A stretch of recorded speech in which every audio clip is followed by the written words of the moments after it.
American cities have been hollowed out by spiking crime due to weak, ideologically driven policies that intentionally allow criminals to roam the streets. We've also witnessed the steady advance of a new form of leftism that has infected institutions across our nation.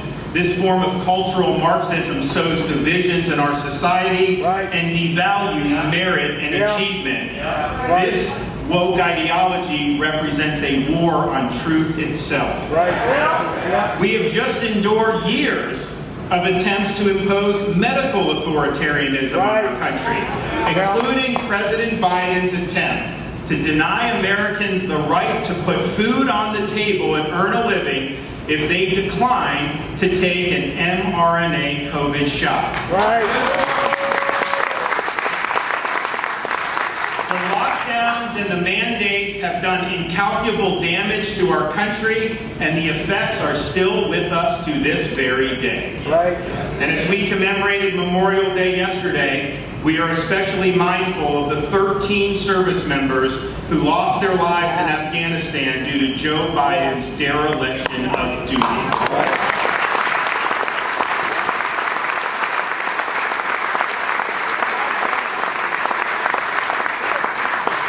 These failed policies result from elites in the political class who ignore the concerns of the American people and who put their interests above our nation's interests.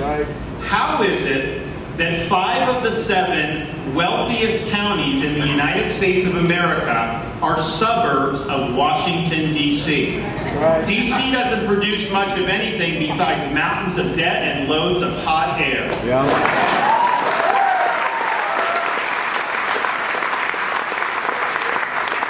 These elites are not enacting an agenda to represent us. They are imposing their agenda on us via the federal government, via corporate America, and via our own education system, all for their benefit and all to our detriment. But it does not have to be this way. American decline is not inevitable. It is a choice. And we must choose a new direction for our country. We must choose a path that will lead to a revival of American greatness. We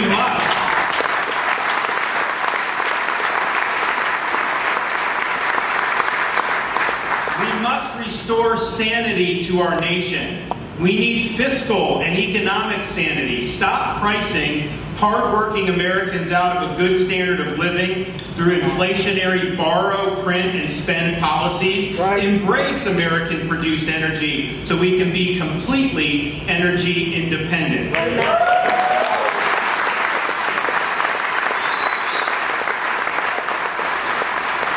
We now see Washington has now cooked up their latest, quote, debt deal. And I can tell you this, our nation was careening towards bankruptcy before the debt deal, and it will still be careening towards bankruptcy after this debt deal.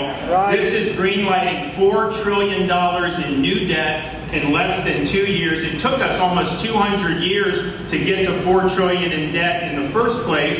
It locks in inflated COVID era levels of spending, and it keeps 98% of the 87,000 new IRS agents that Joe Biden instituted. This is not going to solve our nation's fiscal problems. I can tell you in Florida, we run budget surpluses. We have a $1.2 trillion GDP report. We'd be the 15th largest economy in the world if we were our separate country, and yet with $1.2 trillion economy, our state debt is only $17 billion, with second lowest per capita state debt anywhere in these United States. And so it can be done. You just have to be willing to make choices and stop passing the buck to subsequent generations.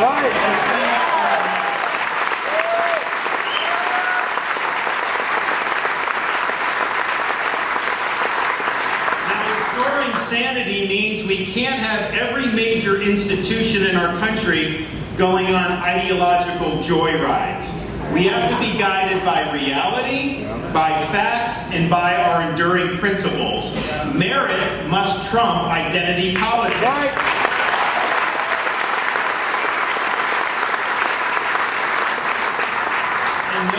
American should have to compete in the woke Olympics just to get a job or just to get into school. We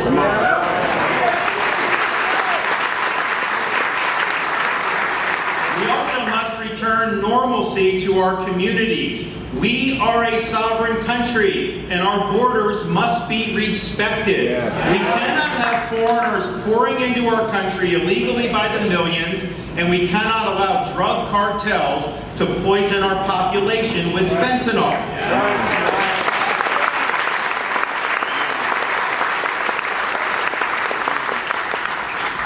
Law and order must be maintained, especially in American cities.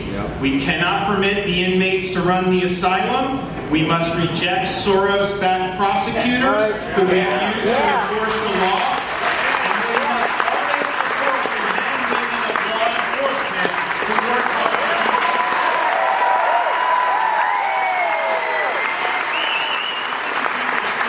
work throughout the years. And it pains me when we see revered institutions like our very own military become more concerned with matters that are not central to the mission, whether it's global warming or gender ideology or pronouns. Morale is declining and recruiting is suffering. We need to eliminate these distractions and we need to get focused on the core mission.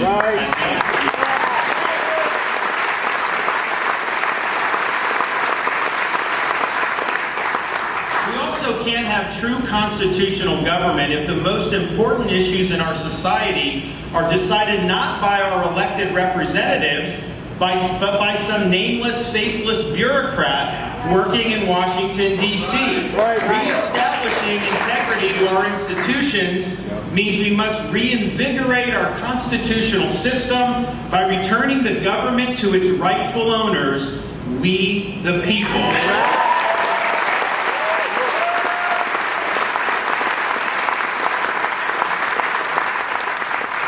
There should be no social or economic transformation without representation. We must reassert truth as the foundation of our society.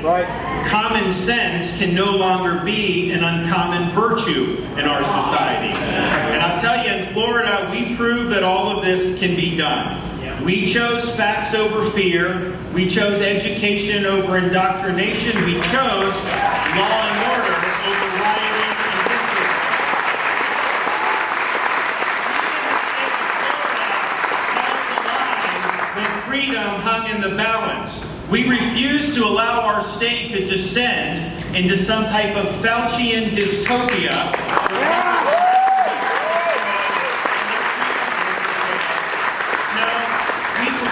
People's rights, and like Governor Kim Reynolds, we ensured our kids had the right to be in school in person.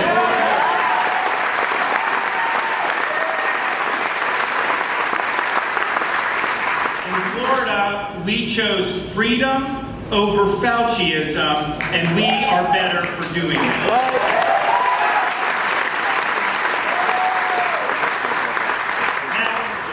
Look back at that and say, well, of course, wouldn't you want to do that? But at the time, we faced relentless opposition. We faced opposition from media, from the left, from bureaucrats, even from some of our fellow Republicans. People told me, Governor, what you're doing, you're cutting against the grain, you're getting hammered, you're not going to be long for this world politically if you keep doing what you're doing. But you know, leadership is about doing what's right, even in the face of intense criticism.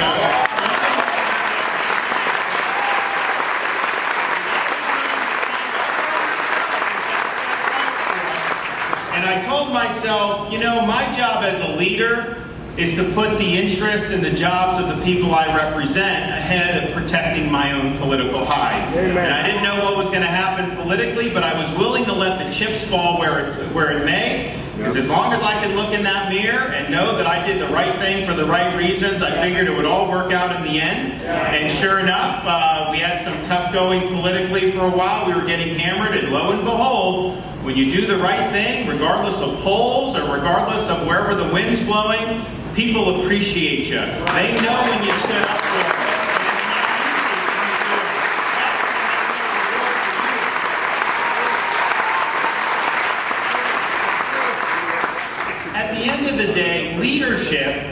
is not about entertainment. It's not about building a brand. It's not about virtue signaling. It is about results. And in Florida, we didn't lead with merely words. We followed up our words with deeds. And we have produced a record of accomplishment that we would put up against anybody in this country. We have in Florida barred land purchases like farmland by the CCP and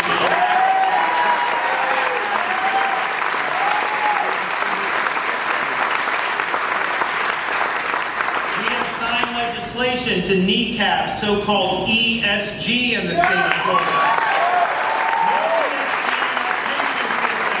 No social credit scores and no woke banking that discriminates against conservatives.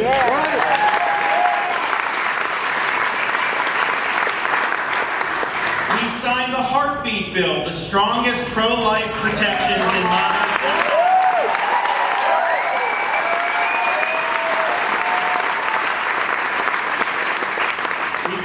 Record-breaking tax relief, including, look, we don't have a state income tax. I know Kim's trying to get there. You guys should try it.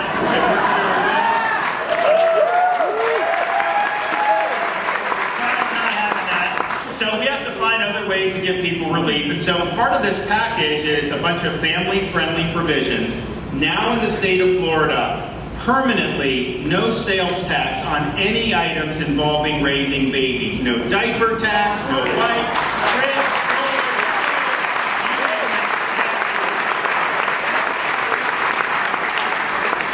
We've enacted universal school choice in Florida. The money will follow the student.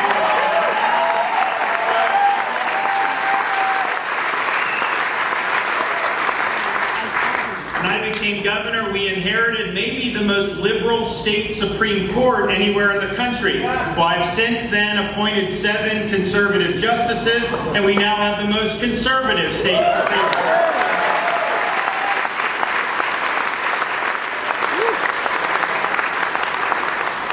We signed tough on crime policies, including strong bail requirements, tough penalties for fentanyl dealers, and authorizing the death penalty for pedophiles.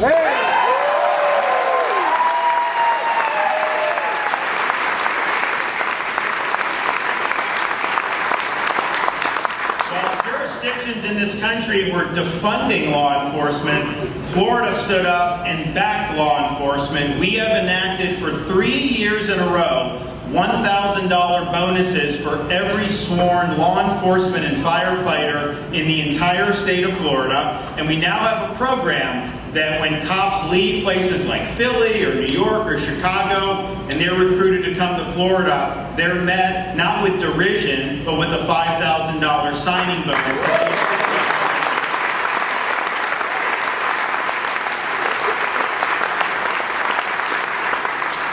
Florida has fought back against the plague of Soros-backed district attorneys who believe it's up to them to determine which laws to enforce and which laws to ignore. When we had one of those prosecutors in Florida that said he wasn't going to enforce laws he didn't like, I removed him from his post.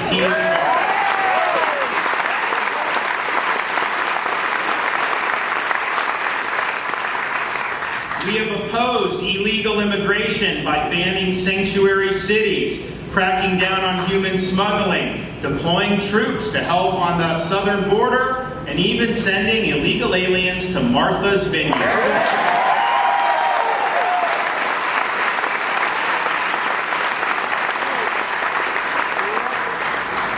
We have signed legislation prohibiting the use of a central bank digital currency in our state. Trying to do with that. We've also been the first state to eliminate DEI from our universities.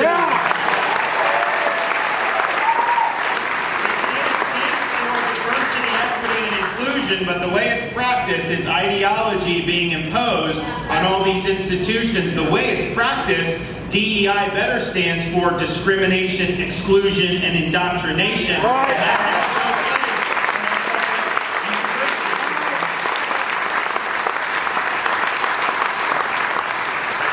We have taken action to ensure that Florida runs the most efficient and transparent elections anywhere in the country. We have banned ballot harvesting in the state of Florida.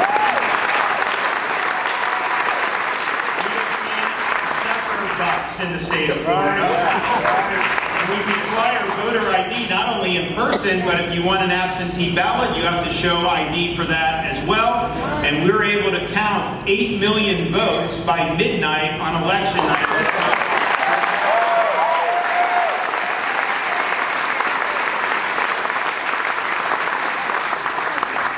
We had the privilege recently to sign legislation rejecting the Biden administration's attempt to unconstitutionally impose the WHO lockdown treaty. Florida will not recognize any of those provisions in our state.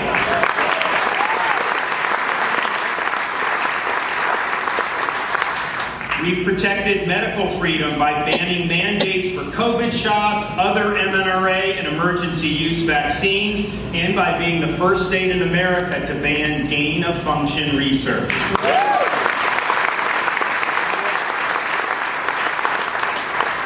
And of all those accomplishments, while I'm proud of all that, maybe the thing that we're most proud of in Florida is that we have taken a very strong stand for the idea that the purpose of our schools is to educate kids, not to indoctrinate kids.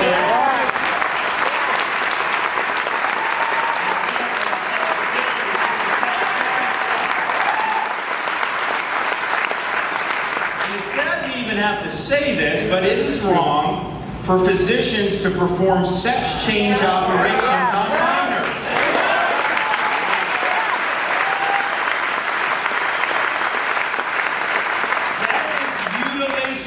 And physicians who commit such acts in Florida not only lose their medical license, they go to jail. In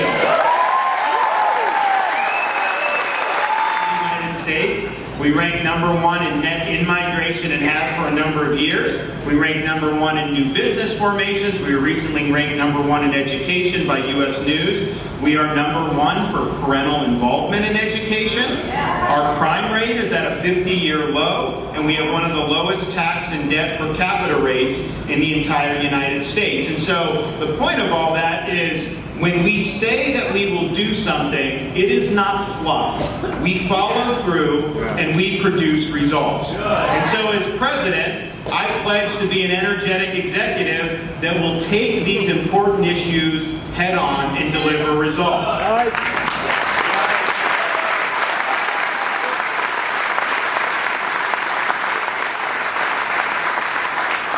We will reverse Biden policies that have harmed our economy, and we'll build an economy where working Americans can achieve a good standard of living. Small business, not big business, needs to be the focus of our economy. COVID lockdown policies help the large corporations, and they hurt the mom and pops. The large businesses are bigger than they were prior to COVID. We also cannot allow the quest for short-term profit to trump the long-term national interests like our elites have done with the Chinese Communist Party for more than a generation. We need to rebuild critical infrastructure and manufacturing capability in this country. We cannot be dependent on China for critical goods and materials.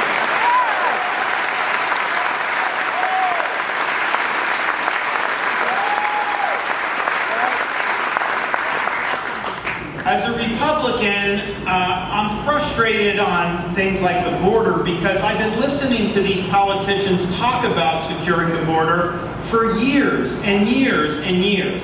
And I can tell you, if I'm president, this will finally be the time where we bring this issue to a conclusion. Come on. We will reestablish the sovereignty of this nation. We will declare a national emergency about the border. We'll shut the border down.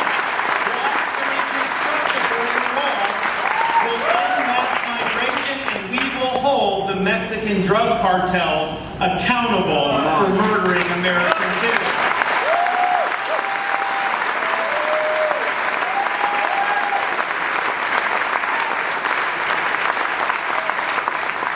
We also pledge to usher in a reckoning for the federal government's disastrous COVID policy. From lockdowns to vax mandates to fiscal and monetary measures, the policies eroded freedom and they imposed great harms on American society. We desperately need accountability so this never happens to our country again.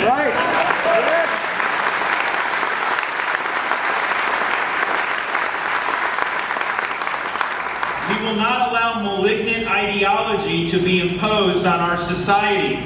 We will kneecap ESG, we will nix central bank digital currency, and we will fight back against things like cancel culture.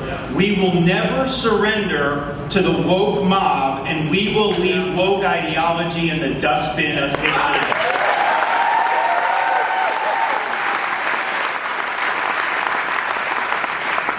Be clear, it really does take 2 terms as president to be able to finish this job. The bureaucracy is so entrenched that I think we can bring George Washington back, and I don't think he could fix it in one single 4-year term. But we must get the job done, because if we do not reconstitutionalize this government, we are not going to have constitutional government anymore.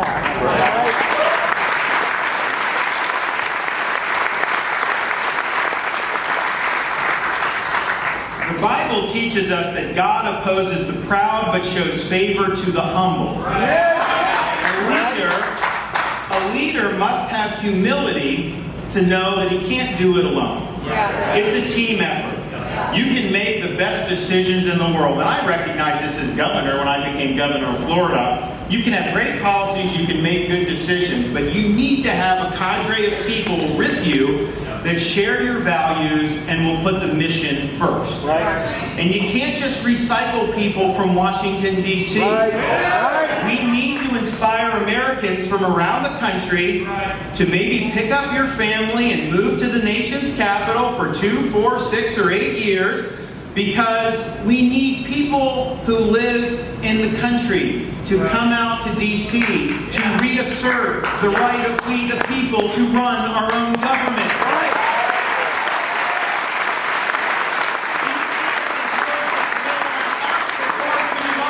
It's time we impose our will on Washington, D.C.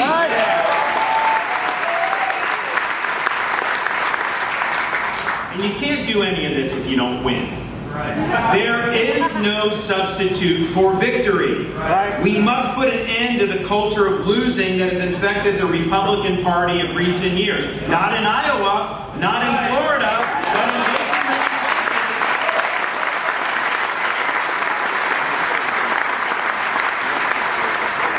the tired dogmas of the past are inadequate for a vibrant future. We must look forward, not look backwards. We must have the courage to lead, and we must have the strength to win, because the stakes couldn't be higher.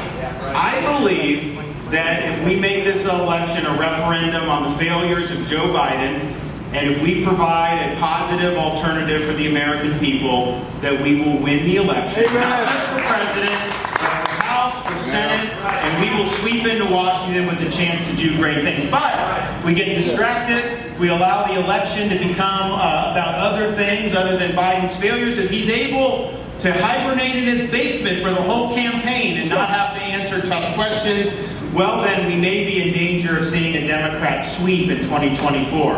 And here's what they will do if they sweep all the offices, House, Senate, and Presidents. They will pack the U.S. Supreme Court, and they will erase the conservative majority that is currently on the Supreme Court. They will make D.C. a state to guarantee 2 additional Democrat senators virtually for life. They will abolish the Electoral College, and they will eliminate voter ID in every state in this country and mandate that ballot harvesting be permitted in every state in this country. That is not an agenda that is speaking to the aspirations of the average American family. I don't even think they would claim that it's an agenda that's speaking to those aspirations. No, that's an agenda that is trying to render the conservative part of the country to be second-class citizens. And if we allow them to do that, it will be very difficult for us to claw back and claw out of that hole. So my pledge to you is this. If you nominate me as your presidential candidate, set your clock to January 20th, 2025 at high noon on the west side of the Capitol. is I'll have this left hand on the Bible, and I will have that right hand in the air. And I will be sworn in.